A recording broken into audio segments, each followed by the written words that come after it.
Hi, welcome to the Andrew Buckle book review of Walt Before Skeezik. This is by Frank O. King. Now, this book is from Drawn and Quarterly. The book came out in 2014 and it's approximately 500 odd pages. Now, I assume this is probably out of print now. I don't know, so you'll have to go and quickly check. Obviously, this is the prequel. This is Book Zero, as it says, which is quite an interesting way of doing things. Book Zero. Now, Walt Before Skeezik. I must admit, when you do a search, it always says Walt before, and it always pops up and says before Disney. No, I want Skeezik, but obviously it comes up with Walt before thing. Here it is, 1918 to 1920. And what you got is a lovely introduction here. You've got lots of pictures. Also got a great introduction here by Jeet here. My apologies again if I've said his name completely wrong. And there's lots of drawings and many other pictures, obviously, of the family. All people, lots of Christmas decorations there, I assume. So you've got there, plus other artwork there. The Chicago Daily Tribune, Tuesday. The new style hat and the new style coffee hair. So you got that there. So actually, let's get to the work itself. Well, there's another one there. Also, loads and loads of different drawings in here. The Rectangle, June the 15th, 1920. There's a lot of cars. Strangely enough, there's cars all the way through. If you love your cars, this book is going to be brilliant. I have no idea about cars, so all the various mentions of various things in it, I have no idea of. So, however, lots of detail. Also, you get a lovely diary as well, which is really quite nice. So you can follow all the various things, finishing measuring lots of trees and plots, read a landscape gardening book, etc. So various mention of various things. So now, it's quite a hefty book actually for On the Quiet. It's one of these landscape books itself, a landscape. So,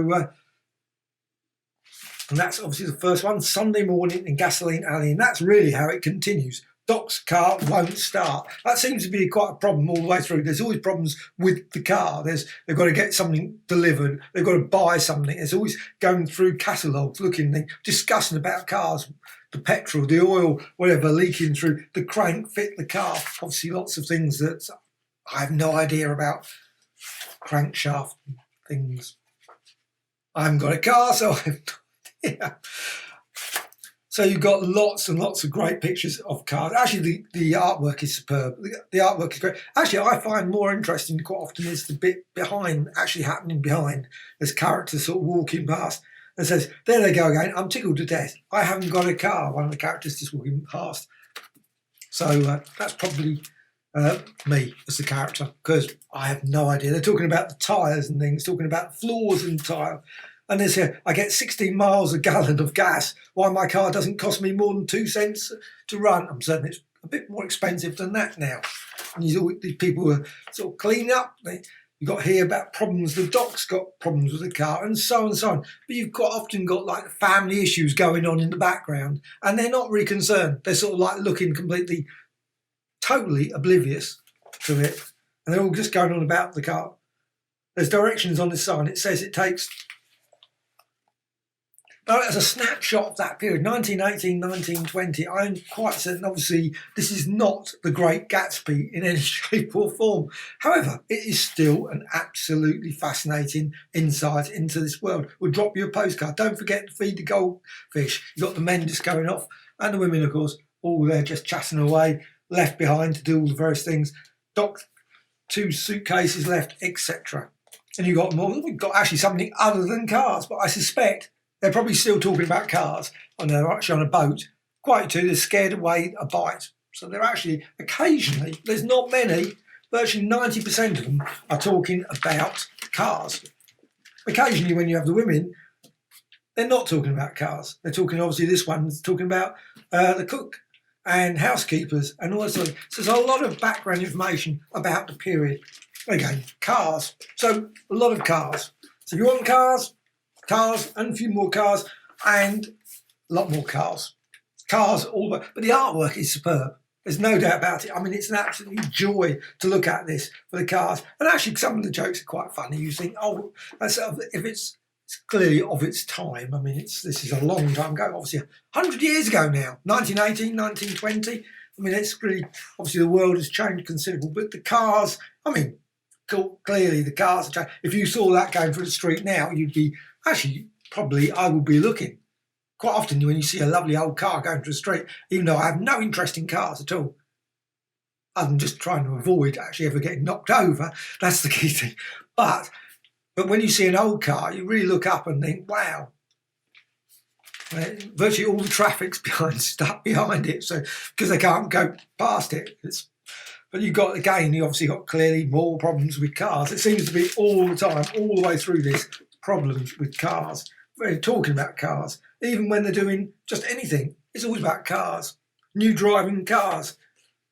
And then I stop a minute, I've got coming up for air, and he's got covered obviously in the mud as the car, so all the wheels obviously turning, all the mud goes up. So I'm certain a familiar theme, even now, probably, as that happens.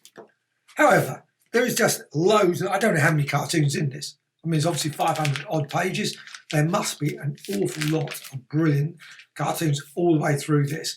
And if you're a fan of this work, and I don't know how many other volumes, there's certainly about 6, 8, 9, quite a few volumes of this Walt of Skeezik. So definitely, see, this is definitely worth getting if you're a fan of that work, because this is just a neglected comic strip masterpiece. Volume zero in the series. I mean, I just think that's lovely, just to say volume 0. I mean, sometimes you do get that. You get comic and it's like Iron Man 0 or something. You think, most odd. But a book, very rarely do you see 0 books. So I think this is by Frank King. And, well, early daily strips by Frank King, 1918 through to 1920. Really worth checking out. Now, there's no, well, it's actually a bit more at the back. I better describe the back as well. There's no colour in this, so if you come into it, but the artwork is really quite crisp. I mean, I don't know if it was the source material, whether it's from, but certainly it's very, very crisp here. And you've got some end notes here. So you've got a bit of end notes at the back. Must admit, I love the, it's just always great, bookmark. Nothing better than bookmark. One of the things that I always have problems with is finding a bookmark. I've got loads of books on the go, and suddenly so I always love a book that's got its own bookmark. At least that means it's really just handy, and you can always come back to it later. Because I don't think this is one of the books you might do. I certainly didn't. I must admit, I would read through it, and it wasn't one I read in order. I had to say, I would pick it up, flick through it, read 10 or 15 of them, and put it down, read 10 or 15 more later. Anyway, it's not one I could probably read for hour upon hour. But still, it's a fascinating, and I love these old books. I love old books of this sort of period, or comic strips of that period. They're just fascinating. They just capture a snapshot of a time, any period of this sort of 1950s, 1960s. I love all those newspaper strips, as well as, of course, standard comic books. But I think the origins of comics come obviously from these sort of things, and I think they're just fascinating to look at. See the ideas that eventually turned into the Marvel comics and DC comics that you see nowadays.